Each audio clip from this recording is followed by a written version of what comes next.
said our chief guest, this annual event is normally done by this institution at the end of term, like we've been told.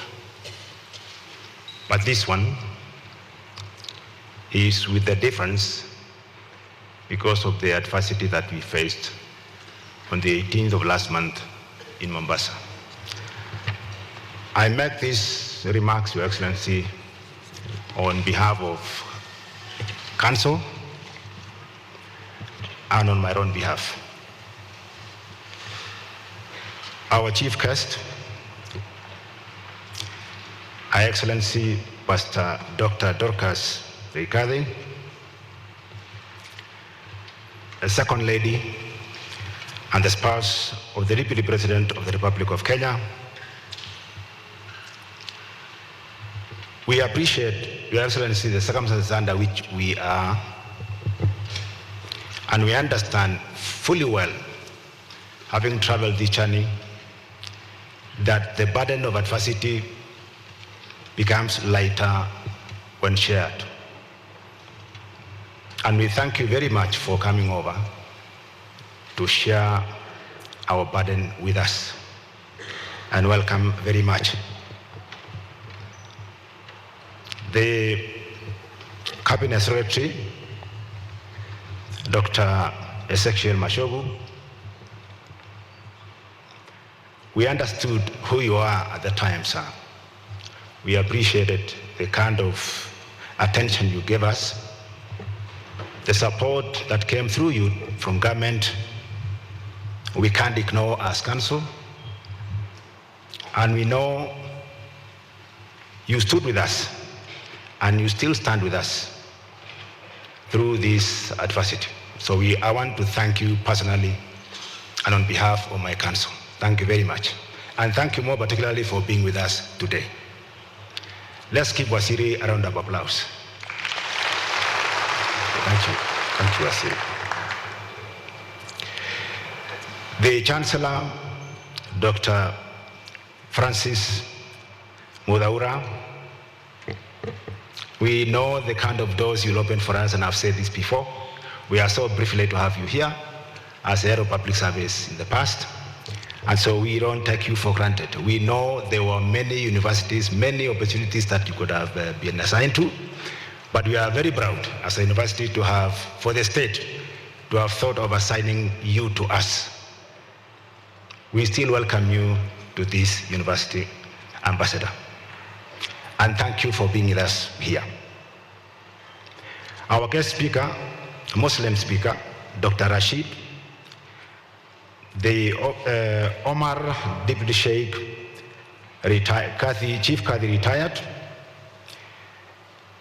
guest Christian speaker, very different, Professor Stephen Mbogwa, the Vice Chancellor, Catholic University of East Africa, of Eastern Africa, members of council who are here with us, members of management and board, members of management board, senators, directors, staff, students, distinguished guests, ladies and gentlemen, good morning. It's a minute before we say afternoon. Good morning.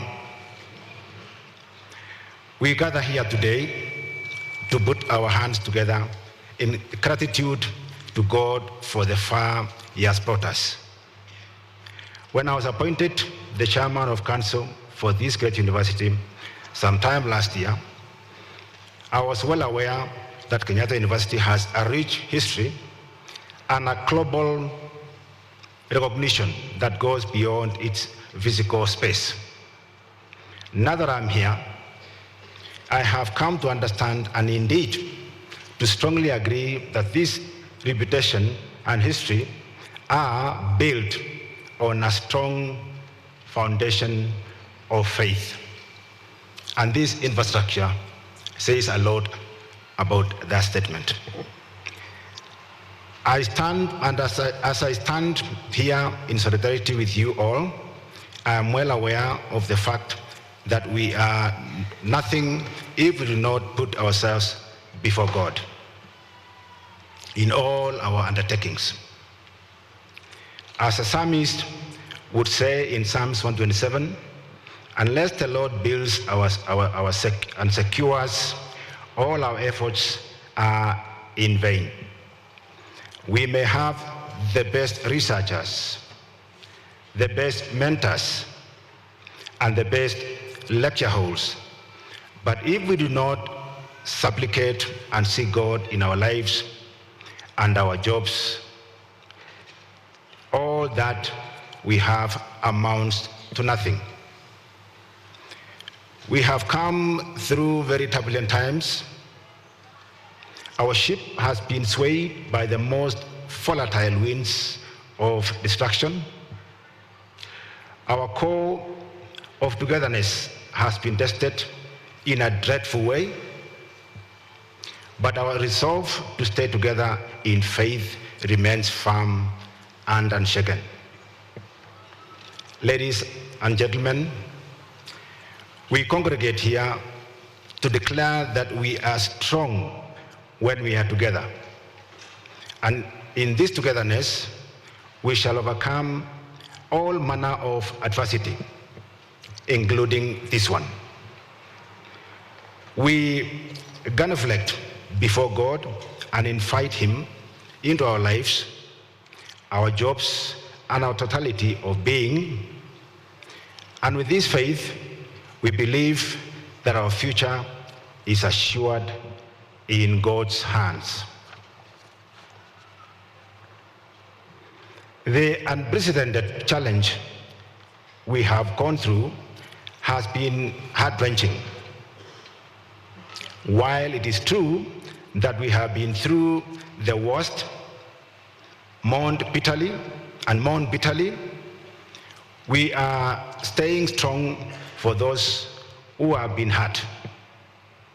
And more particularly, ladies and gentlemen, the gentleman that is in hospital, we must not be carried away by the luck that we have gotten, particularly after the burials, that we still have one of us, and we must pay him that deserving attention. For a time, it has looked hopeless, and we almost looked helpless. But we are comforted by the words of King David. When he faced his adversity, he lifted his hands and eyes to the heavens and proudly proclaimed, I lift my eyes to the mountains. Where does my help come from? My help comes from the Lord, the maker of heaven and earth.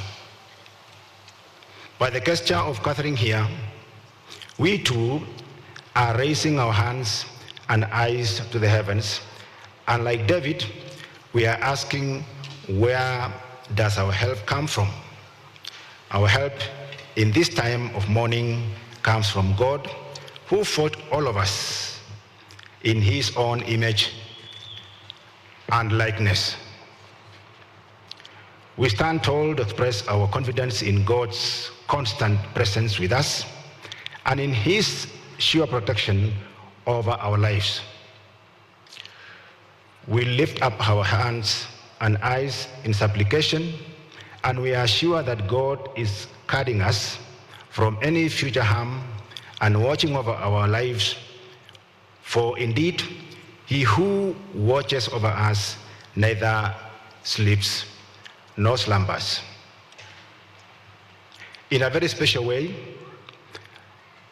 on my own behalf and on behalf of the University Council, I thank the Vice Chancellor and the management team for the way they led the whole university in responding to that adversity that befell us on the 18th of last month.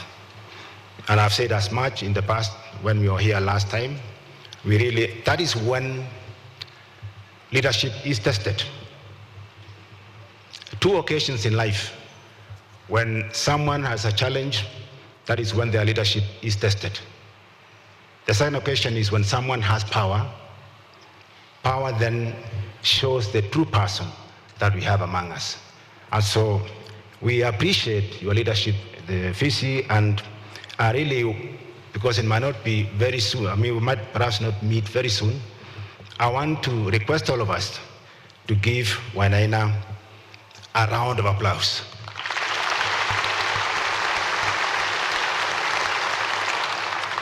Another one for us. Thank you very much, Wanafisi. We were in Mombasa, and when this message came through, I looked at your face, and we looked at each other, if you remember, for a bit of time. I looked at you, we were speechless for a moment, and that was the beginning of it. Particularly when we learned that there were 11. We knew what was ahead of us. And we did not require words.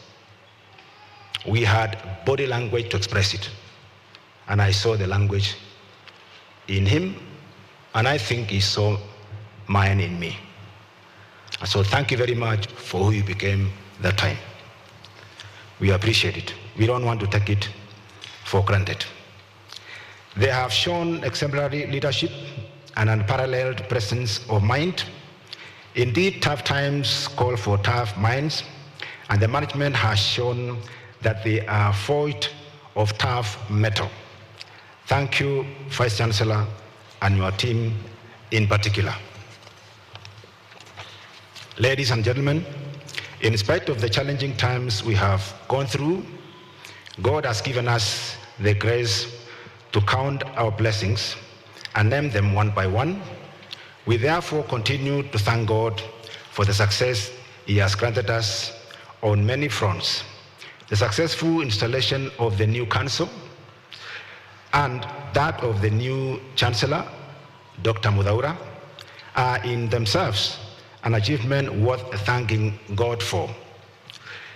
And on the policy front, we thank God for guiding the First Chancellor and his team in crafting the new 2027 institutional strategic plan framework that will help the university going forward in the next 5 years. In view of God's faithfulness to us, as the Kenyatta University family, the Council commits to providing a conducive environment for recovery and growth, as well as rally behind the noble plans and aspirations of the university. For that is really our role. In conclusion, Your Excellency, allow me, before I invite Dr. Muthaura, who is our current Chancellor, to wish the students who are facing the exams, already started the exams, well and success in your exams. I know very well that you expected this and you are prepared for it. And as an institution, we have been told that when you gain entry to this institution, you have to struggle very hard to fail. And I know none of you has been struggling to fail. All of us have been working towards success. So I wish you very well in your journey and success in your exams. I also want to wish Robert Bonaya. Robert Bonaya, that is a Vision 2050, and it's only 26 years. It's not very long.